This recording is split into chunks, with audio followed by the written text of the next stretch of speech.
Next presentation is anger detection in speech.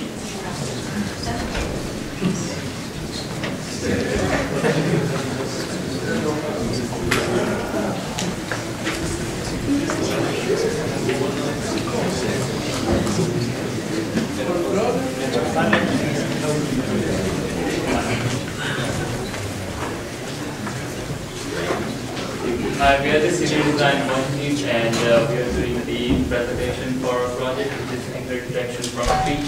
My name is Nakul Trivedi, it's Richard Liu, next to Mr. Hanbo and Teager Energy Operator. When we started the project, we kept first goal in our mind was to develop the algorithm which will detect the speech, which will detect anger from speech effectively. And the next goal for the second semester will be implementing it on the hardware. So for our first approach was to record and convert all the signals to the phone frequency specifications. And next thing we did, we extracted the three important features from the speech, which are TEO, pitch, and the formats, for which we established a threshold value, with the help of which it will determine whether the speech is angry or is not. So coming to our charts here, you can see 6 plots. The top 3 are the neutral, and the bottom 3 are extracted from the angry speech. Coming to the TEO, the first 2 plots, TEO is the Teager Energy Operator, which will calculate the energy. For the neutral signal, as you can see, it has a low energy, and for the angry signal, it will have higher energies. Coming to the pitch, it has the frequency values for the pitch are really low for the neutral signals, and for the angry speech it's going to be really high. The TEO and pitch were done by Richard Liu. Coming to the formats, which were extracted by me and Khan. We extracted formats at 1000 Hz intervals, and formats are basically the vibrations of the vocal tract when we speak. The vocal tract vibrates, and we're going to extract those resonant frequencies.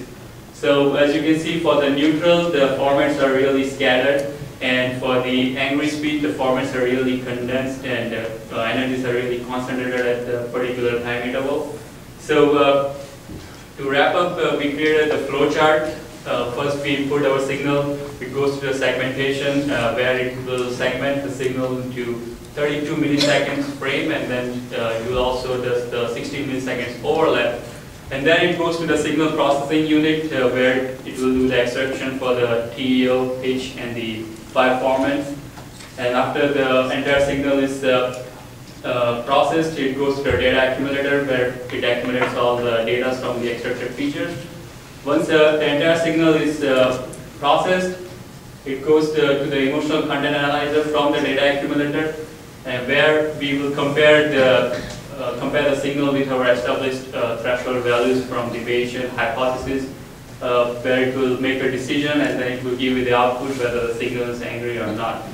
So our goal was to get the accuracy for 70%, but we were able to achieve 63% of the accuracy.